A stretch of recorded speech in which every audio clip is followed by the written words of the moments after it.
Hey guys, welcome back to Top Tier Sports. It's been a while. This is just going to be a special episode all about the NFL because with everything that's been going on, we don't have sports, and at least our crew is already freaking out. It's only been about a week.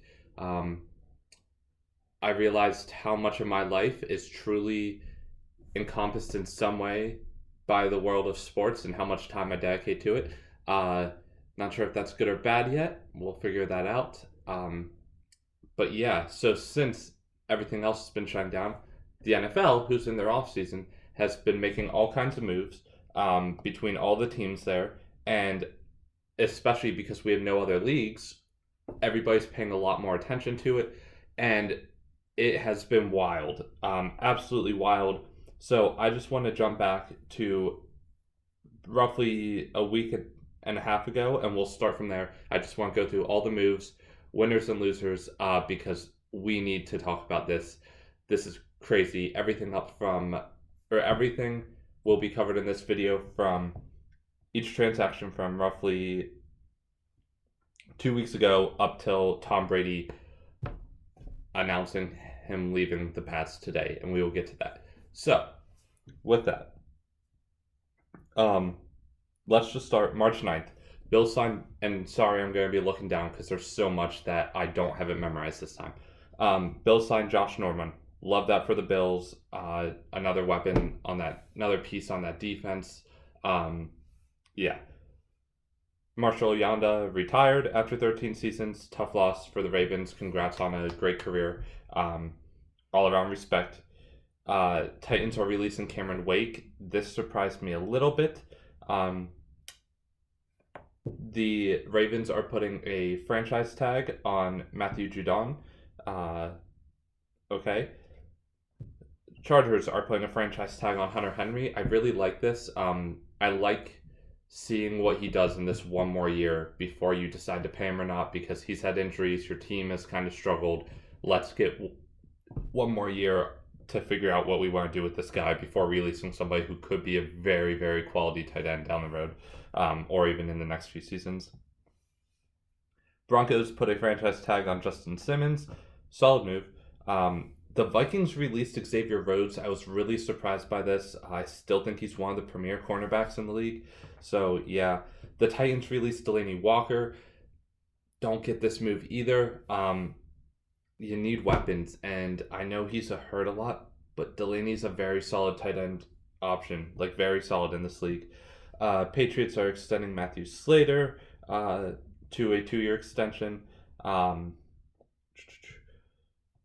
The Ravens traded for Calais Campbell with the Jaguars. They only gave up a 5th-round pick. I was talking to Spencer about this. I know Calais Campbell is getting older, but I absolutely love this for the Ravens. I still think he has more value than a 5th-round pick.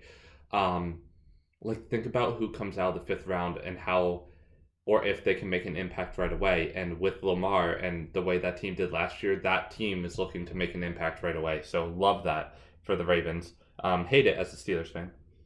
And then we dive more deeper into what is the collapse of the AFC South, aside from the Colts.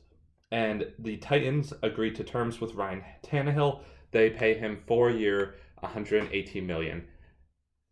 Do not get me wrong.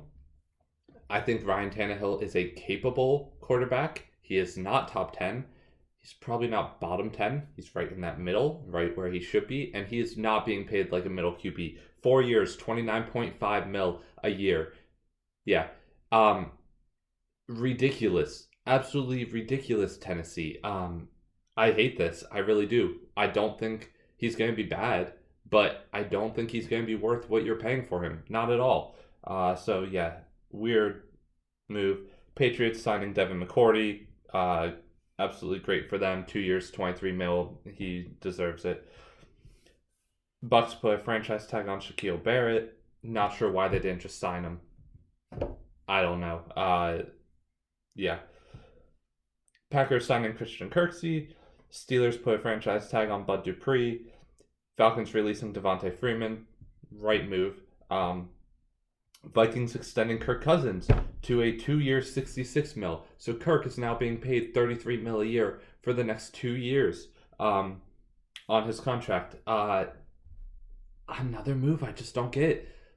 One, I think he's better than Tannehill, probably more than $3 million a year, but I don't think either one of them deserves $30 million. Let alone Kirk getting 33 for the next 2 years. Like, what has he done? I know he had a very statistically good year last year, but is he capable of being the one to win games for you? I don't think so. Last year was the first year I think he won a primetime game, or like a Monday night primetime game, or Sunday night. It's something awful. So yeah, I think Kirk Cousins is overpaid. Bengals put a franchise tag on AJ Green. Interesting, not a bad move because they're probably going to get Joe Burrow. They want to see what AJ does and if he can stay healthy with Burrow. So we'll see. Titans put a franchise tag on Derrick Henry. Why? Pay the man. This man has been underused and underutilized for so many years, and now he shows what he can do, and you're not even going to pay him yet? Like, you're just putting yourself on thinner ice for next year when he goes off, and now you're going to have to pay him more because you franchise tagged him. Cowboys put a franchise tag on Dak Prescott. I think it's absolutely stupid. I don't think Dak is worth the contract he wants either. I know QBs get paid in this league. We may, between Spencer and I, have a separate episode just on QBs and how much they're getting paid and other stuff around the league. We'll look at that to come. Pats put a franchise tag on Joe Thuney. Okay. Giants put a franchise tag on Leonard Williams. Cardinals put transition tag on Kenyon Drake. I'm going to be honest, I need to look more into what a transition tag is before I comment on that. But keeping Kenyon Drake, solid move for them because of what's coming up. Real quick, Vikings put franchise tag on Anthony Harris. Browns are signing Austin Hooper. I like that for them. Get a solid tight end. Dolphins are signing Eric Flowers. Decent move. And then we get to probably the biggest blockbuster trade that happened. So, and I'll talk about this the way I saw it, as did Spencer. What we see, Texans trading for David Johnson. Solid move. Okay, from at this point in time, that's all I saw. Solid move. They are losing Carlos Hyde. They're losing Lamar Miller. They need a running back. They're probably not going to give up that much value. I mean, it's David Johnson. He's been all over the place for his whole career after that first year. Not even all over the place. He had a great first year, and then he's been hurt or not doing great, really, ever. And I love David Johnson. Did a lot for me fantasy-wise, but really is not the guy I've stood up for the past 3 years. So, then you go to see what did they give up for him. And then you find out that they trade DeAndre Hopkins. DeAndre Hopkins for David Johnson. I almost lost my mind. I thought this was a joke. I had to make sure I wasn't following one of the meme accounts. Or looking at the meme account at that point in time. They gave up, here's the official trade, DeAndre Hopkins and a 4th round pick for David Johnson, a 2nd and a 4th round pick. One, those players aren't comparable. So you're getting barely a 2nd for DeAndre Hopkins? Are you kidding me? One of the greatest receivers in the league at this point in time? I'm blown away. And this brings Bill O'Brien is just, the man does not deserve a job. One, he doesn't deserve this job with the Texans anymore because he's acting as their GM right now. One, I guess two, I don't think he should have ever gotten a job. Let's jump back to how he got this. The man backed out when he said he was committed to Penn State when all their stuff happened. And then, while the players were there, after they agreed to stay for the 4 years, even when they couldn't be bowl eligible, Bill O'Brien, who also said the same thing, just left. So already a shitty person. Already, crappy personality. What kind of leadership is that? So then he goes to the Texans. So I already start to hate the Texans because I don't like Bill O'Brien. But otherwise, I have nothing against the Texans. Just him. And then he absolutely chokes in the playoffs versus the Chiefs. He was up 24-0. He choked last year in the playoffs. Like, this man has a team that is better than what they are doing and how far they were going in the season. And now he, as GM, trades DeAndre Hopkins, the team's biggest, most valuable weapon or asset or however you want to look at it. This is absurd. Absurd. Winner of the day, Steve Keim. Other winner of the day, Larry Fitzgerald, who, as Spencer pointed out to me, is now the third receiver because now teams with a dynamic Kyler Murray, I don't care that he's short, he's a beast, and he will continue to grow and be a beast in the NFL. You have teams have to cover. I'm just at such a loss of words right now that I said couple. Have to double cover DeAndre Hopkins on the left side, or whichever side he lines up on. And then you gotta at least throw one guy on Christian Kirk, because he's still a deep threat on the other side. And now you have Larry Fitz in the slot, where he's meant to be, just tearing up defenses, because you can't guard all three. You just can't. And I don't care how old Larry Fitz is, because for the past 5 years, he maybe could have retired. He is a beast. All three of them are going to thrive next year, as is Kyler Murray, and look for the Cardinals to make a splash, especially now that there's a 7th playoff team. Absolutely ridiculous, Texans. This just continues the collapse of the AFC South, aside from the Colts, basically, because the Jags are losing their whole defense in the past year. The Texans are just screwing themselves, and the Titans let Delaney Walker go and overpaid Ryan Tannehill. Anyways, on to the Colts. The San Francisco 49ers agreed to terms with Eric Armstead, 5-year, $85 million. Falcons are trading for Hayden Hurst. Decent. They just gave Boston Hooper, so solid. I believe it was a 4th-round pick. The Colts are trading for DeForest Buckner. Love that for them. They gave up a first. So, as Spencer was talking as a Colts fan, and we were both saying, do you like the value you're getting from that, or taking a chance on somebody? Granted, first-round players almost always are supposed to pan out, but who gives you more value? In the next 3 years, easily Buckner. Easily. So yeah, I like that move for the Colts. Browns agreed to terms with Jack Conklin. Browns agreed to terms with Case Keenum. Dolphins signing Byron Jones, really like that. Not sure, again, what the Cowboys are doing.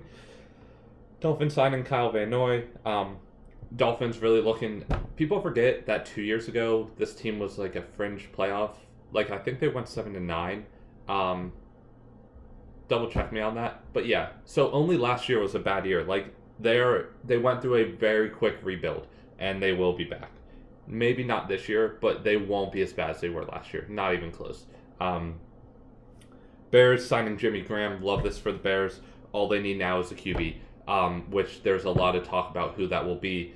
That will have to be another episode. We just don't have time today. Lions are signing Jamie Collins. The Raiders are signing Marcus Mariota. I don't have the numbers on that right now for what his contract is. The Bills traded for Stephon Diggs. Love this for the Bills. You're getting a great offensive weapon for Josh Allen at receiver. First round pick. Again, you just saw DeAndre Hopkins get traded for a second. So I'm saying Diggs is worth the first round. It just goes to show how foolish Bill O'Brien was, knowing that DeAndre Hopkins is significantly better still than Stephon Diggs, considering Hopkins is a top 5 in the league minimum, and Diggs is worth that first. Absolutely ridiculous. I can't get over that. Who do they fill the gap with of DeAndre Hopkins? Randall Cobb. Cool. $9 million a year for the next 3 years. I guess that's a decent... You can't fill that gap. Giants are signing Blake Martinez, who's with the Packers. I'm going to fast forward past Tom Brady real quick. The Panthers are allowing Cam Newton to seek out trades. My personal prediction is that I think he might go to the Bears. I think he would be able to do a lot with that team. The Bears are signing Robert Quinn, 5-year, $70 million. The Bears defense just keeps getting stronger. And the Saints agreed to terms with Drew Brees, 2 years, roughly $50 million. So, Drew Brees, $25 million a year. Ryan Tannehill, $30 million a year. Kirk Cousins, $33 million a year. You tell me what you think. And finally, I saved it for last. Tom Brady is not returning to the Patriots. He just announced this morning he won't be returning next year. After 20 years of being with the Patriots, this is the end of an era. And don't get me wrong, this isn't the end of a dynasty. Belichick is still there. That team, Brady didn't even play that great last year. That team is still going to be great, and that team will still make playoffs. The dynasty is not over, but this is the end of an era. And I think this is still a hit, obviously, to the Patriots. I think it's an awful move on the Patriots' part. I mean, this guy, Tom Brady, defines the Patriots since the year 2000. Him and Bill Belichick, and Brady is part of the reason that a large part of the reason that you got those 6 Super Bowls. And I believe, just off the top of my head, 6 Super Bowls. I believe it was 9 Super Bowl appearances, or was it 10? 9. 2 losses to the Giants and 1 to the Eagles. 9 Super Bowl appearances. So 6 wins, 9 appearances. I want to say at least 12 conference appearances, or conference appearances, 17 division titles. So there was only 3 years they didn't win the division while he was there. I could ramble on and on. It's absolutely absurd.